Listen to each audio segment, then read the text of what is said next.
Ben Jono Arm Wrestling brings you another video. Today, I will attempt to present a basic introduction into mind games. I will do this from the perspective of psychological factors that are important for performance and how an athlete can attempt to manipulate these for their opponent, often through inhibiting or disrupting them. There are levels to this, and things people do often have multiple purposes, but this is an attempt to bring you an introduction to the subject.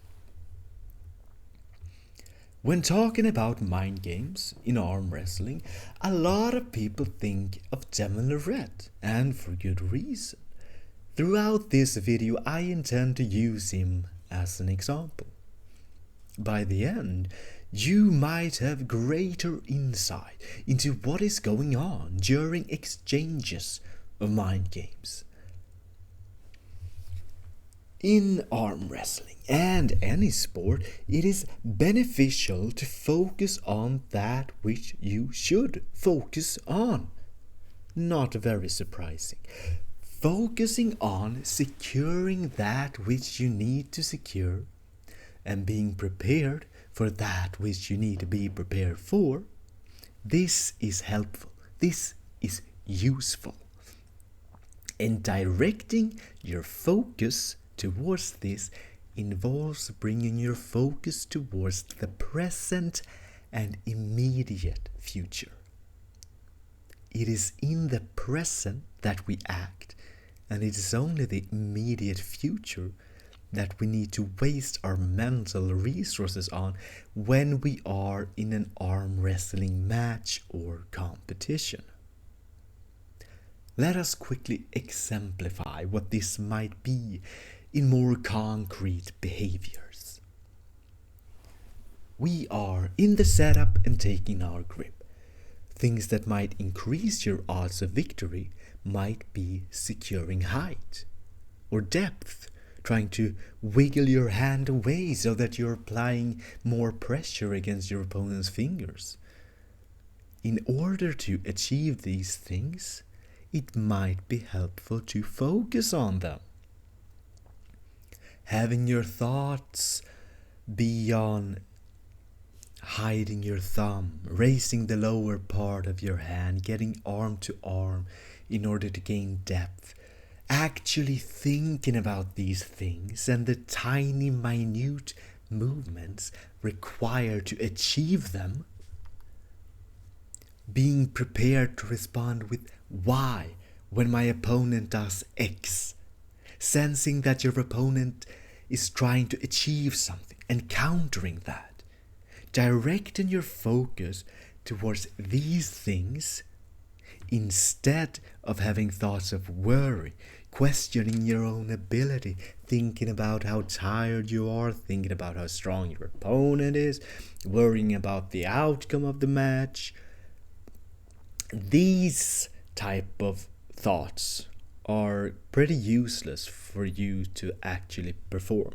They don't really help you and are just a waste of mental energy and take up space that could be substituted with something useful.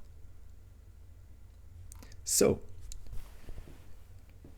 one aspect of mind games can be viewed as taking your opponent's focus away from something useful and bring it towards useless mental activity, towards worry, or even towards harmful mental activity. Another aspect is making it so that they are inhibiting themselves, which I would argue is part of bringing forth harmful mental activity. There are more aspects having to do with, for example, emotions, neurological activation, and so forth, but this video will primarily focus on thoughts and their implications. A basic yet powerful type of mind game is getting your opponent to focus on the results and outcomes of your match. In other words, bringing their focus towards the future instead of the present. Bringing their focus away from that which could help them and towards something less useful. Everyone has experienced worrying about the outcome of something important. Maybe you have experienced the phenomenon of choking, which is often associated with trying to perform under pressure and failing to do so. Outcomes are connected to pressure.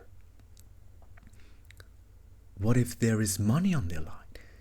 What if there are future opportunities on the line? We are ramping up the pressure through outcomes.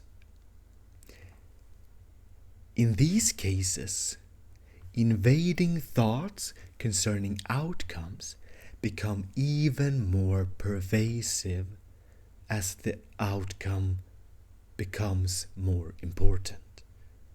Effectively, we are making it so that an individual's mind has a larger ratio of useless instead of useful thoughts, simply by bringing their focus towards the future instead of the present. So, how can we manipulate someone's attention and guide it towards these outcomes? Well, one simple way to do this is to add outcomes. Put additional outcomes on the table. Devon Larratt, he constantly attempts to make bets with his opponents. Don't get me wrong, this has multiple purposes. It can lead to his opponents questioning themselves through mechanisms that I won't cover in this video, effectively planting seeds of doubt. And I do believe his primary reason for trying to make a bet is to inflict aspects of self-doubt. But if his opponent were to actually accept his bet, it would also add an additional outcome for his opponent to worry about. Let's say you're in between rounds. It's a tough match. And if you lose, you have to get a stupid tattoo that you really don't want to get. Or you are constantly pushing away thoughts concerning the economic outcome again and again, because you agree to make a money bet on top of the payout that was already set. Some people are better at dealing with these thoughts and some have a harder time with them. My point here is that they can take up mental energy and time that could be spent elsewhere. So this is one way of mental games, adding outcomes for your opponent. Making bets is one way of doing this. Another is highlighting shame if your opponent were to lose. This is also something Devon does, downplaying himself and praising his opponent. What if you, a massive young stud, actually loses to an old frail man? This form of mental games, outcomes involving shame, brings me to another bundle of wasteful thoughts. Because another way to attack an opponent's mental is by drawing their focus toward other people. More precisely put, drawing their focus towards how they believe to be perceived by other people. This is the basis of social anxiety. Instead of being within yourself, taking in reality and what is actually going on, you're instead stuck in your own head, thinking about how others are perceiving you, mentalizing about other people's opinion of you. This is another bundle of thoughts that won't help us perform. Once again, let us take Devon as an example. He often tells his opponents to not complain and to instead man up and fight him. Here he is attempting to create or increase a fear for his opponent. A fear of a negative evaluation. Most people care about how they are perceived by others to some degree. By Devon priming his opponents to worry about how they are perceived, it increases the odds of them inhibiting themselves, potentially stopping themselves from doing what they can to gain advantages and reducing disadvantages. As an athlete in arm wrestling, settling and being accommodating towards the opponent, the ref and whatnot is not going to maximize your odds of victory. Even if you try to not listen to these thoughts, they might still inhibit you to some degree. And at the very minimum, these thoughts take up space that could be used for something of value. But as I mentioned early on in this video, mind games are often multi-purpose. Not only are we manipulating what thoughts are going on within an opponent, we are also influencing their emotions, making it so that frustration might arise within them can be very powerful. And frustration becomes even more relevant on the big stage in arm wrestling because of the common language barrier. I won't go into emotions' impact on performance, how they interact with thoughts and behaviors, but I will say this. A lot of athletes, especially young ones, are really lacking when it comes to dealing with their emotions. And I believe this to be a subject that is quite underrated regarding sport performance. To round off this video, I will raise one final form of wasteful thoughts. And this is additional irrelevant variables in the match. This is a tricky one because it might actually be a relevant variable. You can't know for certain.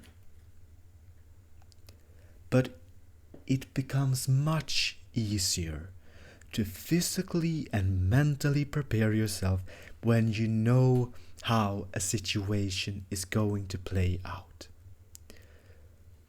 You know that if you fight this person that you faced before, they will shoot in for a hook in the same way they always had.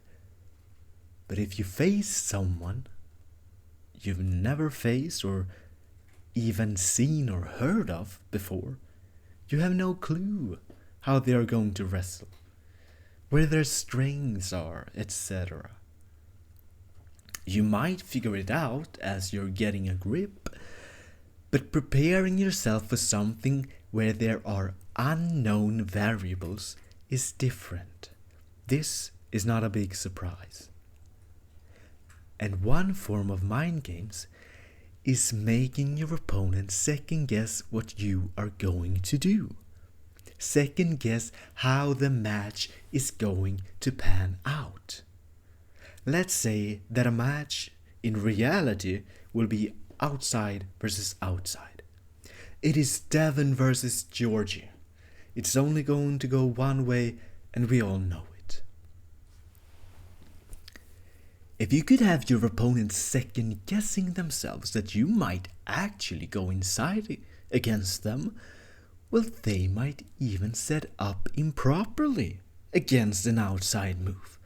At the very least, they might spend some effort and energy preparing for something that won't happen.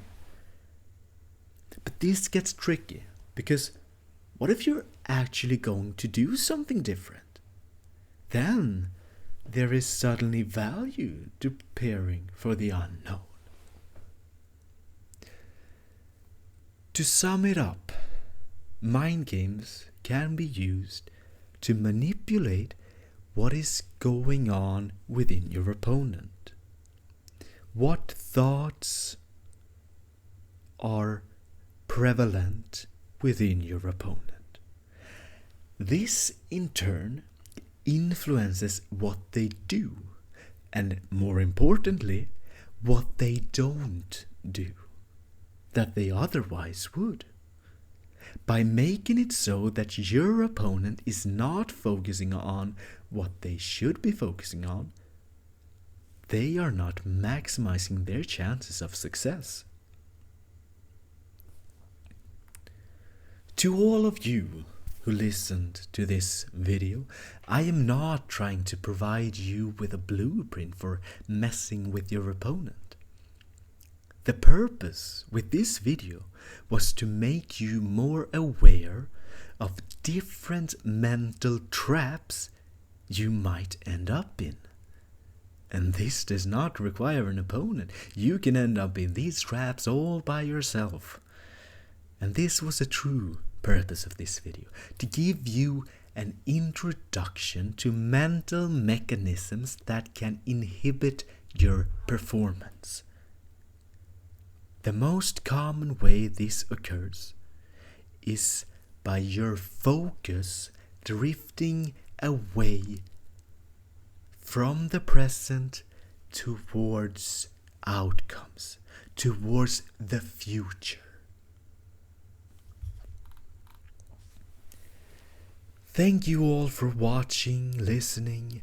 In the future, I hope to post videos for how to actually set yourself up for success and how to train the mental side in this sport.